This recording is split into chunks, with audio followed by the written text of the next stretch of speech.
Bonjour, ici Lolo du 451 et aujourd'hui en fait je vais refaire une vidéo pour comment créer un custom firmware pré-jailbreaké de l'iOS 5.0 bêta 1 et ce qui va également vous permettre de l'activer même sans compte développeur.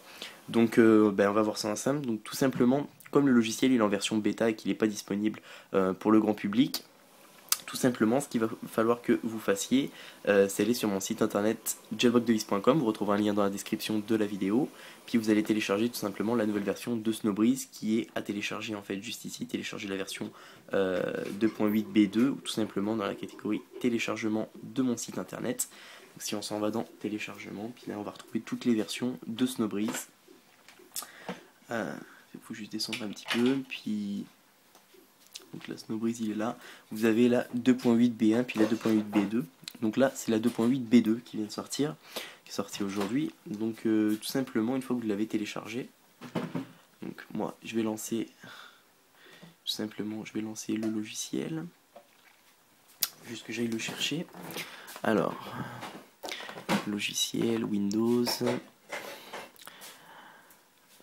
Snowbreeze et c'est le Snowbreeze 2.8b2. Donc tout simplement, une fois que vous l'aurez téléchargé, vous allez avoir une archive comme ça. Vous faites clic droit dessus avec WinZip ou WinRAR, vous faites Extract to Snowbreeze, puis là vous allez avoir un dossier. Une fois que ça c'est fait, l'archive vous pouvez la supprimer, vous en avez plus besoin. Tout simplement. Dans votre Snowbreeze, vous allez avoir le logiciel en question, donc double clic dessus, il va se lancer, puis il faut avoir téléchargé le firmware 5.0 bêta 1 de votre appareil. Pour télécharger le firmware, toujours sur mon site internet, si vous descendez un petit peu sur la home page du site, vous avez tous les liens de téléchargement de l'iOS 5.0. Il faut juste attendre que mon site y charge, parce que j'ai une mauvaise connexion chez moi. Alors si on descend un petit peu, là, vous avez tous les liens de téléchargement pour le 3GS, l'iPhone 4 GSM CDMA, l'iPod 3G, 4G, l'iPad 1G et 2G, Wi-Fi GSM CDMA et l'Apple TV. Donc tout simplement, une fois que vous avez téléchargé votre firmware, donc Snowbreeze, vous cliquez sur OK, Close Credit, puis là il vous dit donc c'est vraiment pour les développeurs uniquement. L'activation a été désactivée puisque ne peut pas activer en théorie. Puis c'était un jailbreak Thread via eBooty, donc à l'exception du 3GS avec l'ancien bootrom. Simplement, c'est ça la mise à jour. Maintenant, elle prend en compte le Hunterhead pour le 3GS All bootrom. Donc vous cliquez sur la petite flèche ici, puis là vous allez chercher votre firmware d'iOS 5. Donc on va cliquer sur Browse ici. Une fois qu'on est là-dedans, moi vous sélectionnez votre firmware. Moi, je vous conseille de le mettre sur le bureau. Moi, comme j'ai tous les firmwares de tous les iPhone, iPod, iPad et Apple TV, du coup j'en ai un paquet, il fallait que je les trie. Mais admettons que je veux créer celui de mon iPhone 4. Tout simplement sélectionner le 5.0 bêta 1. Puis là, il va vous faire Identifying IPSW, puis tout simplement attendre. Si vous avez une petite flèche verte, c'est que c'est bon. Si vous avez une croix rouge, c'est que votre firmware elle a été corrompue par votre navigateur avec lequel vous l'avez téléchargé. Puis il faut le retélécharger avec un autre navigateur. Safari, il n'y a pas de problème. Que moi, on m'a dit Internet Explorer, par moment, il y avait des problèmes. Donc tout simplement, le logiciel Snowbreeze, une fois qu'il a identifié votre appareil, qui vous dit 5.0 bêta 1, blablabla, identified, vérified, vous cliquez ici, puis là on va aller dans Expert Mode là, on reclique sur la petite flèche bleue, on clique sur General, ici, petite flèche bleue, et là, on voit pas très bien dans la vidéo à cause de l'éclairage, mais il y a écrit Enable Battery Percentage, ça vous pouvez pas cocher pour l'iPhone, mais pour l'iPod vous pouvez. Ensuite, on a Activate this iPhone, mais là, ça a été enlevé l'option, on peut pas. Puis vous avez Install SSH. Install SSH si vous voulez pirater le firmware pour pouvoir l'activer officiellement sur iTunes, même sans compte développeur. Tout simplement, faut installer OpenSSH. J'ai fait une vidéo dessus, donc je vous renvoie vers cette vidéo-là. La procédure n'a pas changé.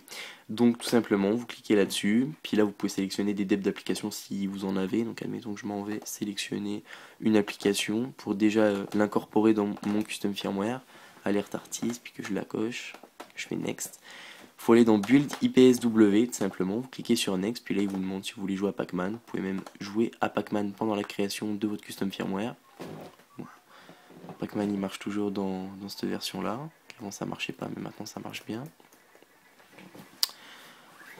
Tout simplement comme ça. Si vous voulez arrêter de jouer, vous cliquez sur Run to Spinner en haut, puis vous attendez la fin de la création de votre custom firmware. À la fin de la création de votre custom firmware, ce que vous allez avoir votre firmware, tout simplement votre custom firmware qui va se trouver sur le bureau. Puis vous allez avoir un logiciel qui s'appelle eBooty. Donc, vous allez avoir un dossier avec dedans un logiciel qui s'appelle eBooty. Surtout, ne sortez pas eBooty de ce dossier parce qu'il y a des fichiers dans ce dossier-là qu'eBooty a besoin et s'il n'est pas dedans, ça va pas fonctionner. Donc, laissez bien eBooty à l'intérieur. Donc, c'est eBooty 2.0. Vous allez dans Select Your Device une fois que vous avez à la fin en fait de la création de votre custom firmware. Excusez-moi, j'ai oublié de vous parler de ça. Il va falloir mettre votre iPhone, votre iPod ou votre iPad en mode DFU. C'est pas compatible avec le iPad 2 toujours. Donc admettons, je vais vous faire voir en fait l'écran que vous allez avoir à la fin du custom firmware.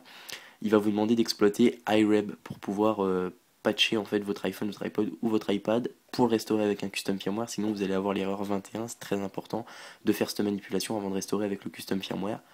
Donc vous allez avoir en fait tout simplement cet écran là à la fin de la création du custom firmware. Donc c'est bien, vous connectez votre appareil pendant que vous créez votre firmware, comme ça on est sûr qu'il vous fait pas d'erreur, puis qu'il vous le lance bien, parce que sinon il peut bugger, puis vous pouvez pas cliquer sur start. Donc là qu'est-ce qu'il va falloir faire? Il va falloir tout simplement prendre votre iPhone, votre iPod Touch ou votre iPad, puis le mettre en DFU. Le mettre en DFU c'est quoi? Il faut tout simplement cliquer en fait 10 secondes sur les deux boutons en même temps. Donc le home bouton et le power bouton, puis au bout de 10 secondes vous relâchez le power bouton, vous restez appuyé sur home, fait que vous pouvez vous aider du logiciel. Donc là il vous dit prépare to press home and power, puis il vous montre, donc le home bouton c'est celui-là, puis le power bouton c'est celui-là. Donc vous faites le décompte, etc. Puis tout simplement ça va exploiter iReb, et puis à la fin vous allez pouvoir restaurer tout simplement en ouvrant iTunes. Et puis vous cliquez sur la touche Shift pour Windows, qui est cette touche là.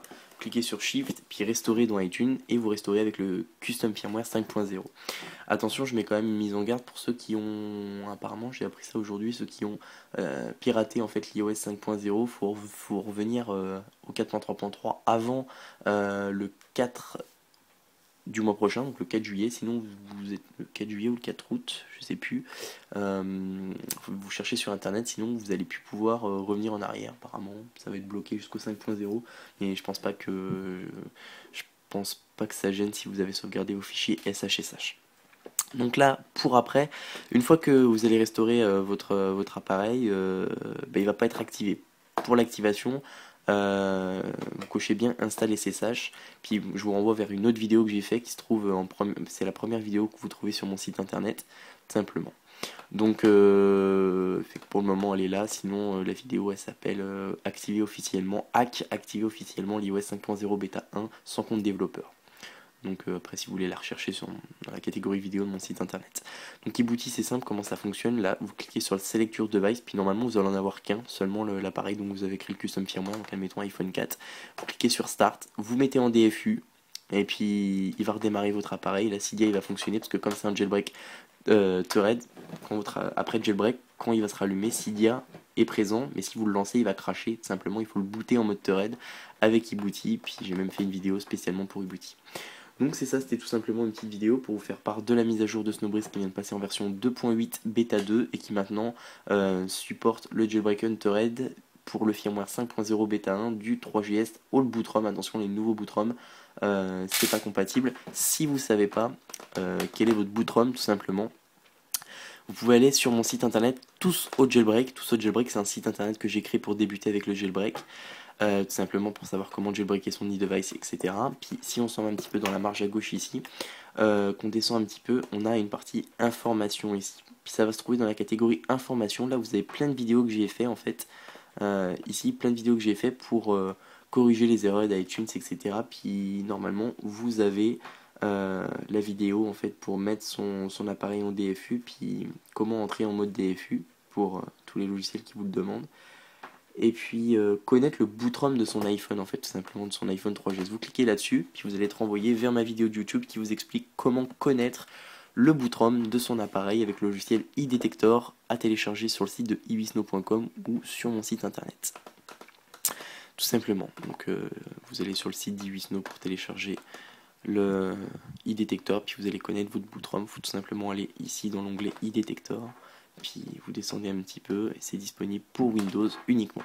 Vous cliquez sur Download, vous allez être redirigé vers votre file, vous téléchargez le logiciel puis vous suivez ma vidéo. Donc c'est ça, c'était Lolo du 451, je vous remercie d'avoir suivi la vidéo et à bientôt pour une prochaine vidéo.